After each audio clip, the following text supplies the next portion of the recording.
Hello, ഇന്ന് നമുക്ക് ഒരു പൈനാപ്പിൾ പുഡിംഗ് റെസിപ്പി ചെയ്ത് നോക്കാം. അതിനുവേണ്ടി ചൂടായ പാനിലേക്ക് 1.5 കപ്പ് അളവിൽ പൈനാപ്പിൾ പീസസ് ഇട്ട് കൊടുക്കാം. നമുക്ക് പൈനാപ്പിളിലുള്ള വാട്ടർ കണ്ടൻറ്റ് എല്ലാം വറ്റിച്ചെടുക്കണം. അതിനുവേണ്ടി നന്നായി ഒന്ന് ഇളക്കി കൊടുക്കാം. പുഡിങ്ങിലെല്ലാം പൈനാപ്പിൾ എപ്പോഴും വേവിച്ചിട്ട് വേണം ചേർത്ത് കൊടുക്കാൻ, അല്ലെങ്കിൽ പുഡിങ്ങിന് ഒരു കയ്പ്പ് രസം വരാനുള്ള ചാൻസ് ഉണ്ട്. എൻ്റെ പൈനാപ്പിളിന് നല്ല മധുരം ഉള്ളതായതുകൊണ്ട് ഞാൻ 1 ടേബിൾ സ്പൂൺ പഞ്ചസാരയെ ചേർക്കുന്നുള്ളൂ. നിങ്ങൾ ഉപയോഗിക്കുന്ന പൈനാപ്പിളിന് മധുരം കുറവാണെങ്കിൽ 4-5 ടേബിൾ സ്പൂൺ പഞ്ചസാര ചേർത്ത് കൊടുക്കാവുന്നതാണ്. ഈ പൈനാപ്പിൾ പീസസിന് ഒരു യെല്ലോ ഷെയ്ഡ് കിട്ടാൻ വേണ്ടി ഞാനൊരു നുള്ള് മഞ്ഞൾ പൊടി ചേർത്ത് കൊടുക്കുവാണ്.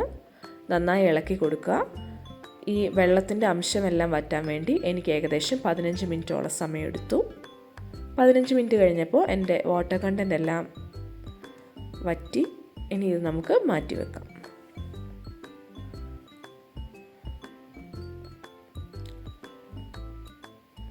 രണ്ട് കപ്പ് പാല് ചൂടാക്കാൻ വേണ്ടി വെക്കാം. 500 ml പാല്. അതിനോട് കൂടെ തന്നെ 7 ഗ്രാം ചൈന ഗ്രാസ് 1/2 കപ്പ് വെള്ളത്തിൽ മെൽറ്റാക്കാൻ കൂടെ അടുത്ത അടുപ്പിൽ വെക്കാം.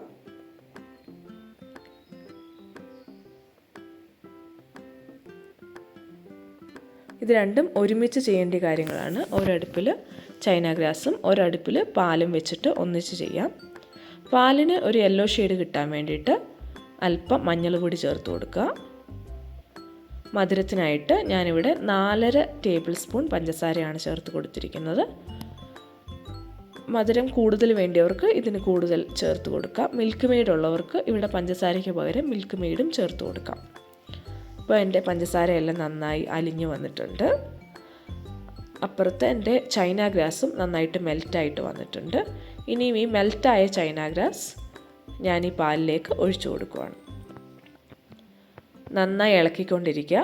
ചൈന ഗ്രാസ് ഇട്ട് കഴിഞ്ഞ് ഇളക്കാതിരിക്കല്ലേ, നന്നായി ഇളക്കിക്കൊണ്ടിരിക്കുക.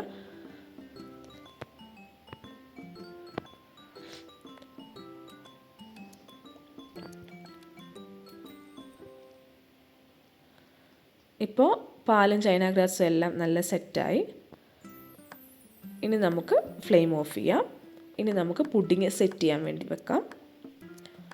അതിനുവേണ്ടി നമ്മുടെ സെറ്റിംഗ് ട്രേയിലോട്ട് ഞാൻ ആദ്യം എടുത്തു വെച്ച പൈനാപ്പിൾ പീസസ് ബേസ് ലെയറായിട്ട് ഇട്ട് കൊടുക്കുകയാണ്.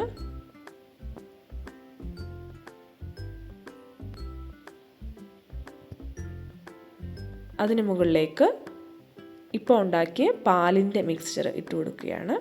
ഇനി ഇത് ഫ്രിഡ്ജിലോ പുറത്തോ എവിടെയെങ്കിലും കുറച്ച് നേരം ഒന്ന് മാറ്റി വെച്ചിട്ട് അതിന് ശേഷം ബാക്കിയുള്ള പൈനാപ്പിൾ പീസസും കൂടെ ഇട്ട് കൊടുക്കുകയാണ്.